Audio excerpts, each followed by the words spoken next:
आप जानते हैं 26 जनवरी 2026 को मैंने सिटी मजिस्ट्रेट बरेली के पद से इस्तीफा दिया था और राष्ट्रीय अधिकार मोर्चा एक पार्टी, अपनी राजनीतिक पार्टी जो सामान्य वर्ग का प्रतिनिधित्व करने के लिए मैंने घोषणा करी थी अपने सीटे में यूजीसी रेगुलेशन 2026 का जो जिस तरीके से केंद्र सरकार द्वारा आरोपित किया गया अपने विश्वविद्यालय उसके विरोध में, क्योंकि जो सामान्य वर्ग के बच्चे और बच्चियों को उनके भविष्य को बर्बाद करने के लिए यूजीसी रेगुलेशन 2026 लाया गया था और जो सामान्य वर्ग का प्रतिनिधित्व जितने भी सामान्य वर्ग के जो चुने हुए जनप्रतिनिधि एमपी एमएलए विभिन्न पार्टियों में हैं उन्हें किसी ने भी सामान्य वर्ग की बातें नहीं रखी।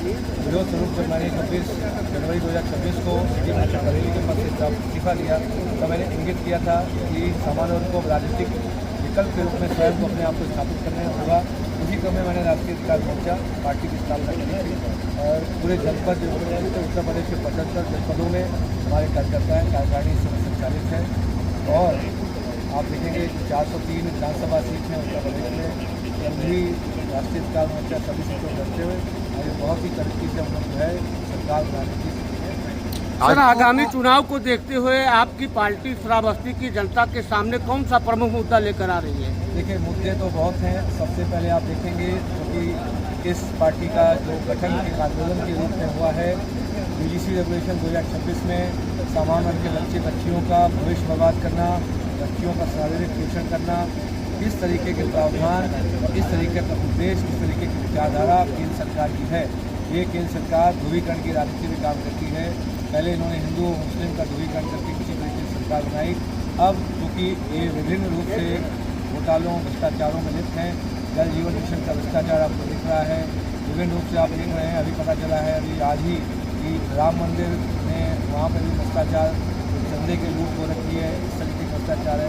आपने देखा होगा इसी तरीके से जो एक्सप्रेस वे बन रहे हैं, विशेष जो गुजराती कंपनियों को एक्सप्रेस वे दिए जाते हैं, आप ही के जो टैक्स के पैसे जो एक्सप्रेस वे बनते हैं उसमें कितना ज़्यादा टोल टैक्स लगाया जाता है। इसी के साथ दूसरा आप देखेंगे शिक्षा माफिया जो पूरे प्रदेश में एक औसत जो काम करने वाला है उसकी सैलरी 15 से 20 हज़ार होती है, लेकिन शिक्षा माफिया जो विभिन्न तरीके से अभिभावकों का उत्पीड़न करते हैं, जिसमें वो ड्रेस का आकार, ड्रेस का शेप, ड्रेस का स्वरूप या ड्रेस का कलर हर साल बदलते जाते हैं। किताबों में जो भी किताबों का रूल बुक होती है, वर्क बुक होती है, सिलेबस बुक होती है, उसको हर बार चेंज कर देते हैं।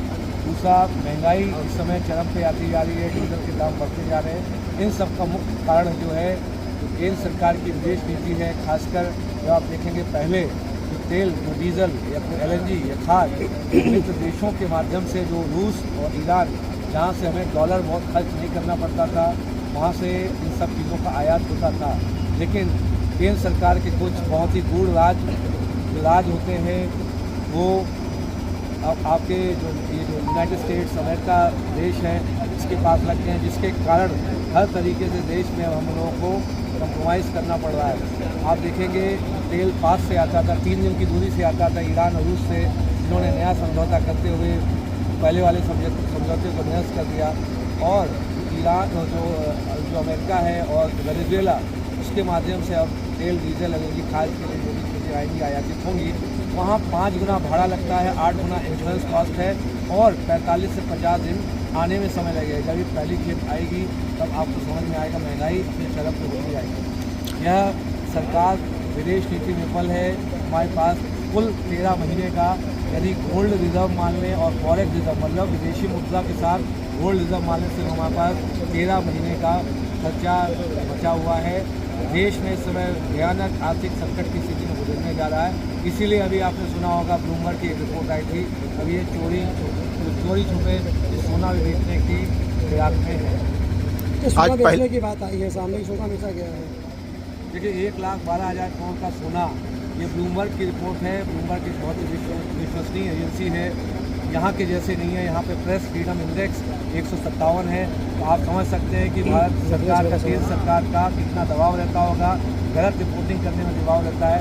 विदेश की रिपोर्टिंग बहुत सोची समझी एक रणनीति के तहत और जो डेटा के आधार पर होती है वो लक्ष्यवाद और जो जिस तरीके से कोई भी चीज़ आप बता ली जाती है हवाई बातों पर आधारित नहीं होती। मीडिया से उपजी कांग्रेस जनता पार्टी जंतर मंतर तक पहुँच गई, आगे बहुत कुछ रणनीति है, उनके बारे में क्या कहेंगे आप? आप देखेंगे देश का दुर्भाग्य है तो केंद्र सरकार जो यही इसी कॉकरोच जनता पार्टी के नाम से जो एक रंग के रूप में ऑनलाइन में अलग अलग तरीके से संचालित हो रही थी, इसको ये देश विरोधी करार देते हैं। आप सोचिए इन्हीं के प्रबंधक, जो उनका जो प्रबंधक है कॉकरोच जनता पार्टी के नाम से आवेदन करते हैं जंतर मंतर में प्रदर्शन करने के लिए 5 जून को, जहां देश के सिर्फ MP MLA और बहुत गणमान्य लोग प्रेस कॉन्फ्रेंस करते हैं। 5 जून को प्रेस क्लब में इनको प्रेस कॉन्फ्रेंस करने की अनुमति दी जाती है। 6 जून को एप्लीकेशन दी जाती है जंतर मंतर प्रदर्शन करने की और इन्हें उसी दिन अनुमति मिल जाती है। इनको जो इनका जो प्रबंधक जो प्रणेता है कॉकरोच जनता पार्टी का, उसको एयरपोर्ट से 40-40, 50-50 पुलिस के अधिकारियों के साथ लेकर उनको जंतर मंतर पर ले जाया जाता है।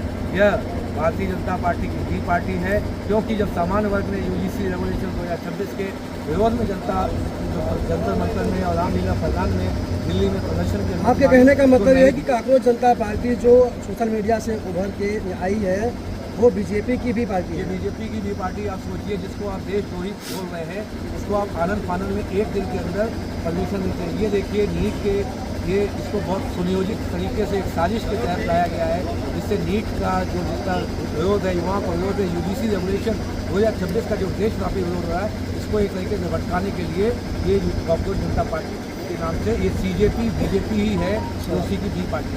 आज आप पहली बार आ रहे थे, आपका पहला ही कार्यक्रम स्थगित किया गया, इस पर क्या कहेंगे? जो देखिए, मैं ये कह रहा हूँ, ये सामान्य वर्ग की गद्दार पार्टी है जो केंद्र सरकार में अभी संचालित है और विभिन्न जगह जहाँ में भी इनकी सरकारें हैं। कॉकरोच जनता पार्टी जैसे एक संगठन जो देशद्रोही नारे लगाता है, जो एक अलग अलग तरीके, जिसके आपने इंस्टाग्राम से फेसबुक ट्विटर ब्लॉक किए जाते हैं, उसको ये परमिशन करने की अनुमति देते हैं। ये इनकी बी पार्टी। आज हमारा राजनीतिक पार्टी, भारत के संविधान में स्वतंत्रता दी गई है, जो भारत के संविधान का अनुच्छेद 19(1)(c), जिसमें कोई भी दल, कोई भी व्यक्ति एक दल बनाकर शांतिपूर्ण तरीके से कहीं भी अपनी बात रख सकते हैं, सभा कर सकते हैं। लेकिन देश की निकम्मी सरकार, आप समझिए, कॉकरोच जनता पार्टी के जो लोग देश विरोधी नारे लगाते हैं उनको अनुमति देती है, लेकिन राजनीतिक पार्टी को अनुमति देने से मना करती है। ये डरी हुई है राष्ट्रीय स्टार मोर्चा भी। आप देखेंगे, मैंने बताया जन जन तक, गाँव तक राष्ट्रीय स्टार मोर्चा पहुँच चुका है। उत्तर प्रदेश में अभी 430 सीटों में चुनाव होने के लिए आपको दूर का पानी। बीजेपी और समाजवादी पार्टी दोनों कह रही है पार्टियाँ कि 2027 में उनकी पूर्ण बहुमत से सरकार बनेगी। आप भी मैदान में हैं, क्या कहेंगे? आप देखिएगा, समय आने दीजिए। हमारे साथ गोल्ड वोटर है, इनके साथ इन्होंने सामान्य वर्ग के साथ एक गद्दार पार्टी है जो केंद्र सरकार में है, इसके साथ सामान्य वर्ग हट चुका है। अब आप देखिएगा, उत्तर प्रदेश में बहुत बड़ा मुद्दा UGC रेवोल्यूशन 2026 रहेगा। ये सामान्य वर्ग की बच्चियों का शारीरिक शोषण करने का कानून ये केंद्र सरकार UGC रेवोल्यूशन 2026 के तहत लाई है। इसी तरीके से इन्होंने 2018 में सामान्य वर्ग के साथ और OBC वर्ग के साथ गद्दारी की थी, जब माननीय सुप्रीम कोर्ट ने SC/ST एक्ट की जो धाराएँ हैं उसका दुरुपयोग के बचाने के लिए 3 दिशा निर्देश दिए थे। काशीनाथ सुभाष महाजन वर्सेस स्टेट ऑफ महाराष्ट्र। पहला, बिना जांच के SC/ST एक्ट में गिरफ्तारी FIR नहीं होगी। दूसरा, एंटिसिपेटरी जेल का प्रावधान था। और तीसरा, बिना शासकीय अनुमोदन किसी सरकारी कर्मचारी पर कोई कार्रवाई नहीं की जाएगी। लेकिन ये सामान्य वर्ग और OBC वर्ग की गद्दार पार्टी ने 2018 में एक अध्यादेश लाकर SC/ST एक्ट धारा 18A बढ़ाकर पूरे के पूरे दिशा निर्देशों को पलट दिया। तो ये सामान्य वर्ग और OBC वर्ग, इस सभी वर्गों की एक गद्दार पार्टी है। इसको एक ही मतलब है, किसी भी तरीके से देश में सरकार बनाना और उसके बाद हिंदू मुस्लिम कराना, और जब सरकार बन जाए तो हिंदुओं में भी लड़ाना, जनरल को OBC से, OBC को SC/ST से। सर, जनता ने आपको अगर मौका दिया, आप बहुमत में आए, तो क्या प्रमुख मुद्दे रहेंगे? सबसे पिछड़ा जिला है, नीति आयोग ने भी माना है सबसे पिछड़ा जिला है, क्या करेंगे? देखिए, ये मैंने क्या बोला, ये जितने भी इनके पैरामीटर्स हैं, ये सब इसलिए बनाते हैं।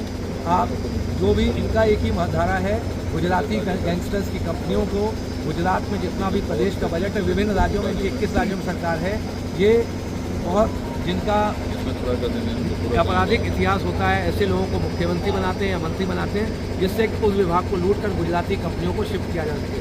हाल ही में आपने देखा होगा, एक बिहार में स्वास्थ्य मंत्री बने हैं जिनका स्वयं स्वास्थ्य खराब रहता है, ऐसे आपको लग रहा होगा, लेकिन उनको स्वास्थ्य मंत्री बनाते ही उस स्वास्थ्य विभाग का बजट 20 से 30 हज़ार करोड़ जो भी स्थापित हुआ होगा, वो गुजराती कंपनियों का लूट के ले जाएंगे।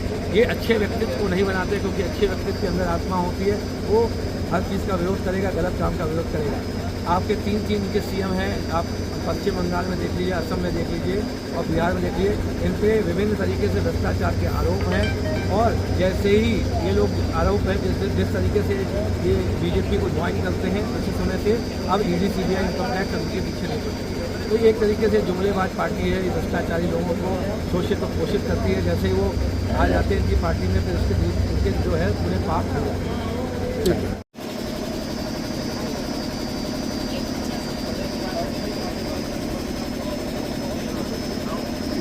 स्वागत की इस कड़ी में चंद्र प्रकाश पांडे जी राष्ट्रीय अध्यक्ष जी का स्वागत करेंगे। कैसे देखिएगा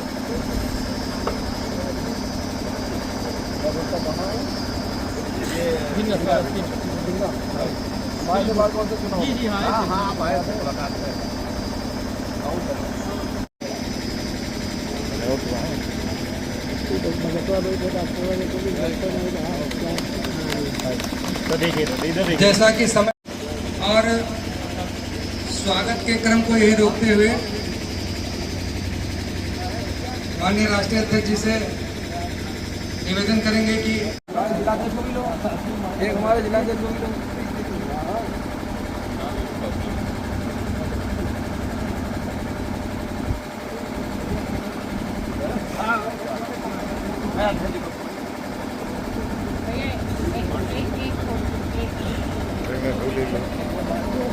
एक